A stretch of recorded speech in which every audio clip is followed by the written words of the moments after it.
बात के उन्वान पर तकरीर पेश करें। अभी जो मौसूफ तकरीर करके गए उनके लिए हुज़ैफ़ा और दिल रज़ा की तरफ से कुछ इनाम मौसूल हुआ है, वो आए और अपना इनाम ले। अस्सलामु अलैकुम वरहमतुल्लाहि वबरकातुह। अल्हम्दुलिल्लाह वकफ़ा वसलामुन अला इबादिहिल्लज़ीना इस्तफ़ा, अम्मा बाद। मुअज़्ज़ज़ असातिज़ा इकराम और मेरे अज़ीज़ साथियों, आज मैं आप हज़रात के सामने ऐसे मौजू पर लब कुशाई करना चाहता हूँ जिसकी इस माशरे को सख्त ज़रूरत है। आज दुनिया में जुल्म का दौर रहा है। हर शख्स एक दूसरे का माल और असबाब हड़पने के चक्कर में है। वो सोचता है कि दूसरे का माल हड़प करके मैं अपनी जायदाद में इजाफा कर लूँगा, मेरी दुकान तरक्की कर जाएगी, मेरी खेती बाड़ी बढ़ जाएगी। हालांकि वो नहीं सोचता कि दूसरे का माल अपने माल में मिलाकर दूसरे की खेती अपने खेत में शामिल करके अपने आप को जहन्नम की देखती आग का मुस्तहिक बना रहा है। वो समझता है कि दूसरे की खेत गसब करके उसने अपनी खेत की मिकदार में इजाफा कर दिया। हालांकि हकीकत में उसने अपनी खेत की मिकदार नहीं बढ़ाई, बल्कि अपने लिए जहन्नम के अंगारों की मिकदार बढ़ा ली। उसकी इस हरकत की वजह से अब्दी दुनिया का नुकसान उसका मुकद्दर बन चुका है। वो समझता है कि दूसरे पर जुल्म ज़्यादती करके मैं अपने जाओ हशम और इक़्तिदार में इजाफा कर रहा हूँ, अपना मेयार ज़िंदगी से बुलंद तर कर रहा हूँ। हालांकि ये उसके अफ़आल दोज़ख के शौलों का लिबास पहना रहे हैं। आज का यह इंसान किस कदर नादान है। जिन चीज़ों को अपने फ़ायदे का सौदा समझता है वो सरासर घाटे का सौदा है, मगर उसे समझ में नहीं आता। उसे दूसरे पर जुल्म ज़्यादती करते हुए लुत्फ़ आता है। वो दूसरे का माल हड़प करके खुश होता है। वो दूसरे की जायदाद गसब करके अपने अक्लमंदी की दाद हासिल करना चाहता है और भूल जाता है कि उसकी हरकत कितनी ख़तरनाक है और खौफनाक और रास्ता जिस पर वो चल रहा है। आज का ये इंसान अदालतों का सहारा लेकर मुकदमात लड़के झूठी सच्ची गवाहियाँ दिलवा कर रिश्वत की थैलियाँ खोल कर दूसरों की जायदाद को अपनी बना लेता है, दूसरों के हुकूक पर डाके डालता है और ये समझता है कि दुनियावी कानून के एतबार से ये चीज़ मेरी हो गई तो खुदाई कानून में मेरी हो गई। हालांकि ये उसकी भूल है। क़यामत तक वो चीज़ उसकी कभी नहीं हो सकती। वो उस चीज़ के ज़रिए जो कुछ हासिल कर रहा है वो सब हराम है। उसे उस चीज़ से फ़ायदा उठाने का कोई हक़ नहीं। वो जहन्नम का एक टुकड़ा है जो उसने झूठी गवाहियाँ दिलवा कर और रिश्वत देकर हासिल किया है। मोहतरम हज़रात, ये जुल्म ज़्यादती और दूसरों की जायदाद पर नाजायज़ कब्ज़ा करना हुकूकुल इबाद में से है और हुकूकुल इबाद हुकूकुल्लाह से भी ज़्यादा ख़तरनाक है। अगर अल्लाह ताला अपना हक़ चाहेगा तो माफ़ कर देगा, लेकिन बंदों का हक़ बंदे ही माफ़ करे तो करे, लेकिन अल्लाह ताला हरगिज़ माफ़ नहीं करेगा, बल्कि क़यामत के दिन बड़े ख़तरनाक तरीके से वसूल किया जाएगा।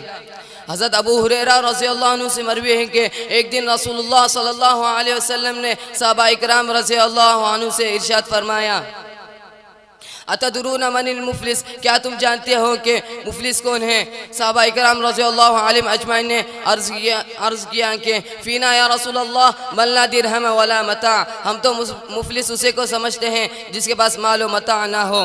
हुज़ूर सल्लल्लाहु अलैहि वसल्लम ने इरशाद फरमाया, मेरे उम्मत का मुफलिस वो होगा जो क़यामत के दिन बहुत सी नमाज़ें, रोज़े, ज़कात और वग़ैरह लेकर आया होगा, मगर हाल ये होगा कि किसी को गाली दी होगी, किसी पर इल्ज़ाम लगाया होगा, किसी का माल खाया होगा, किसी का माल खाया होगा, किसी का खून बहाया होगा, किसी को मारा पीटा होगा, लिहाजा उसको बिठा दिया जाएगा और क़यामत के दिन और लिहाजा उसको बिठा दिया जाएगा और हर शख्स अपना बदला लेने आ जाएंगे और उसकी नेकियां उठा कर उनको दी जाने लगेंगी, यहाँ तक कि उसकी सारी नेकियां ख़त्म हो जाएंगी, लेकिन दावेदार बाकी रह जाएंगे। लिहाजा उन दावेदारों के गुनाह उस पर लाद दिए जाएंगे और उसे जहन्नम में फेंक दिया जाएगा।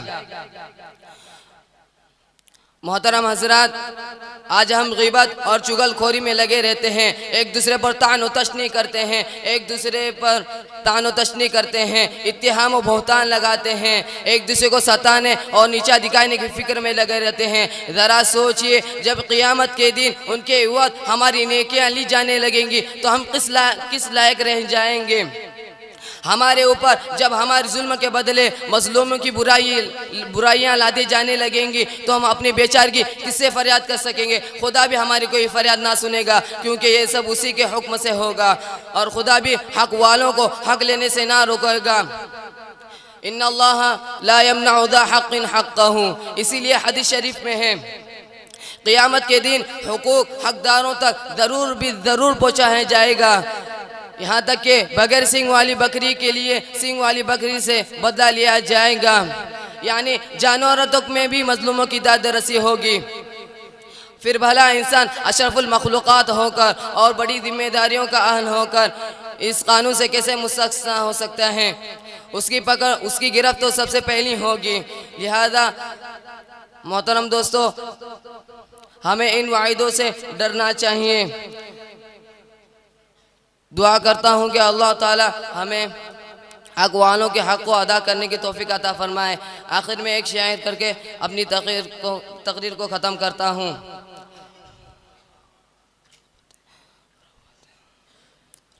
वो रग़बते